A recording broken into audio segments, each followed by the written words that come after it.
ಈ ತೊಂದರೆ ಏನಾಗುದಂದ್ರೆ ಒಳಗಿನ ಮ್ಯಾಟ್ರ್ ಯಾವತ್ತೂ ಖಾಲಿ ಮಾಡಂಗಿಲ್ಲ. ಈಗ ನೋಡಿ ಎಷ್ಟು ಒಂದು ಬೇಜಾರಾಗೋ ಸಂಗತಿ ನೋಡಿ, ಎಷ್ಟು ಹೊಟ್ಟೆ ಹೊರ್ಕೊಂಡು ಹೋಗ್ಬಿಡ್ತದೆ ಅಂದ್ರೆ ಇಲ್ಲಿಂದ ಏನೂ ಇಲ್ಲ.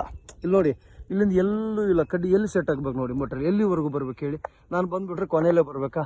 ಕೊನೆಯಲ್ಲಿ ಏನಿದೆ ಅಲ್ಲಿ? ಏನೂ ಇಲ್ಲ ನೋಡ್ರಿ. ಇಲ್ಲೆಲ್ಲ ನೋಡ್ರಿ ಏನೂ ಇಲ್ಲ ಇದರಲ್ಲಿ. ಈಗ ಸದ್ಯಕ್ಕೆ ಹೋಗ್ಬಿಟ್ಟಿದೆ ಪೂರ್ತಿ, ಕಡ್ಡಿ ಇಲ್ಲ ನೋಡಿ. ಒಳಗಿನ ಕಡ್ಡಿಗಳು ಎಲ್ಲೂ ಕಡ್ಡಿಗಳಿಟ್ಟಿಲ್ಲ. ಈ ಥರ ಗಿಡ ಜೋರೋದು ನಿಲ್ಲಿಸ್ಬಿಡಿ. ನಿಮ್ಮ ರೈತರು ನೀವು ಮಾಡ್ತಾ ಇದ್ರಿ, ಕಟಿಂಗ್ ಮಾಡ್ತಾ ಇದ್ರೆ ಅವ್ರೇನೋ ಆ ಥರ ಮಾಡ್ತಾಯಿದ್ರೆ ಅವ್ರಿಗೆ ಗೊತ್ತಿರಲ್ಲ. ಸೊ ಅದನ್ನು ಚೇಂಜ್ ಮಾಡಿಸಿ ಮೊದಲು. ನಿಮ್ಗೆ ತಿಳಿದಷ್ಟು, ನಿಮ್ಮ ಸಾಧ್ಯವಾದಷ್ಟು ನೀವು ಹೇಳಿ, ಅವ್ರು ಸಾಧ್ಯವಾದಷ್ಟು ಅವ್ರು ಮಾಡ್ತಾರೆ, ಆಯಿತಾ?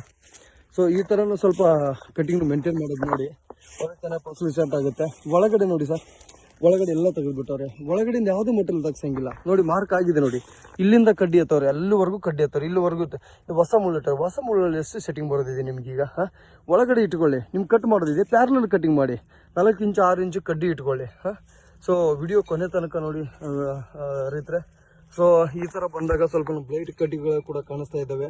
ಸೊ ಹಂಗೆ ಬ್ಲೈಡ್ ಕಡ್ಡಿನೂ ಕೂಡ ಸ್ವಲ್ಪ ಎತ್ತಾಕ್ತಾ ಇರಿ, ನೋಡ್ಕೊಂಡು ಸಾಧ್ಯವಾದಷ್ಟು ಎತ್ತಾಕಿ. ಇನ್ನು ಮಿಕ್ಕಿದ್ದು ಏನು ಉಳಿತಾವಲ್ಲ, ಅತಿ ಮೇನ್ ಸ್ಟೆಮ್ಗಿದ್ರೆ ಇರಲಿ, ಅದಕ್ಕೇನೋ ಸ್ವಲ್ಪ ಪೇಸ್ಟ್ ಮಾಡ್ಕೊಂಡಾಗಲಿ, ಇಲ್ಲ ಸ್ಪ್ರೇಗಳಲ್ಲೆಲ್ಲ ಕವರ್ ಆಗುತ್ತೆ.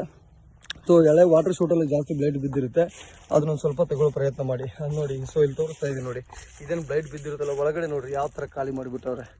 ಸೊ ಇದಾದಾಗ ನಮಗೆ ತುಂಬ ಸಮಸ್ಯೆ ಆಗಿಬಿಡ್ತದೆ. ಯಾಕಂದರೆ ಒಳಗಡೆ ಸ್ಟೋರೇಜ್ ಕಡ್ಡಿ ಚೆನ್ನಾಗಿರುತ್ತಲ್ಲ, ಆ ಪೆನ್ಸಿಲ್ ಕಡ್ಡಿಯೆಲ್ಲ ಒಂದು ಚೇನ್ ಮೇಂಟೈನ್ ಆಗಿರುತ್ತೆ. ಸೊ ಅದು ಇಲ್ಲ ಅಂದರೆ ನಮಗೆ ಫ್ಲವರ್ ಸೆಟ್ಟಿಂಗ್ ಮಾಡೋದು ತುಂಬ ಕಷ್ಟ ಆಗಿಬಿಡುತ್ತೆ. ಆಮೇಲೆ ಎಳೆಕಡ್ಡಿ, ಇಲ್ಲಿ ಎಳೆಕಡ್ಡಿ ಬಿಟ್ಟು ಎಳೆಕಡ್ಡಿಯಲ್ಲಿ ಬರೀ ಚಿಗುರು ಬಂದುಬಿಡುತ್ತೆ. ಈ ಚಿಗುರು ತೆಗಿಯೋ ಕೆಲಸ ಮಾಡಿಸ್ತೀರಾ ಏನು ಸೆಟ್ಟಿಂಗ್ ತೊಗೊಳ್ಳೋ ಕೆಲಸ ಮಾಡ್ತೀರಾ? ಸೊ ಇದರಲ್ಲಿ ಸ್ವಲ್ಪ ತೊಂದರೆಗಳಾಗೋ ಸಂಭವ ಜಾಸ್ತಿ ಇರ್ತವೆ. ಸೊ ನೋಡಿಕೊಂಡು ಯಾವತ್ತಿದ್ರು ಕಟಿಂಗ್ ಇಂಪಾರ್ಟೆಂಟ್. ಫಸ್ಟ್ ನೀವು ಪ್ರೂನಿಂಗ್ ಏನು ಮಾಡ್ತೀರಲ್ಲ, ಈ ಥರಲ್ಲಿ ಪ್ರೂನಿಂಗ್ ಆಗಲಿ, ರೆಸ್ಟ್ ಪ್ರೂನಿಂಗ್ ಆಗಲಿ, ಅದು ನಿಮ್ಗೆ ಸೊ ಇಂಪಾರ್ಟೆಂಟ್ ಇದೆ. ಅದನ್ನು ಸ್ವಲ್ಪ ನೀಟಾಗಿ ಸ್ವಲ್ಪ ಒಂದು ಇದು ಮಾಡ್ಕೊಂಡು ಮಾಡಿ, ಎಲ್ಲ ಕರೆಕ್ಟಾಗಿ ಹೋಗ್ತದೆ.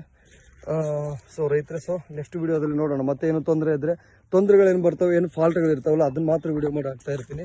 ನಿಮ್ಗೇನು ತೊಂದರೆಗಳು ಕಾಣಿಸಂಗಿದ್ರೆ, ಏನೋ ಪ್ರಾಬ್ಲಮ್ಗಳಿದ್ರೆ ಅದನ್ನು ಕ್ವಶನ್ ಮಾಡಿರಿ, ಅದ್ರ ಬಗ್ಗೆ ಮತ್ತೊಂದು ನಾನು ಕಂಟೆಂಟ್ ಮಾಡಿಬಿಟ್ಟು ನಿಮ್ಗೆ ಕೊಡ್ತಾ ಇರ್ತೀನಿ, ಆಯಿತಾ?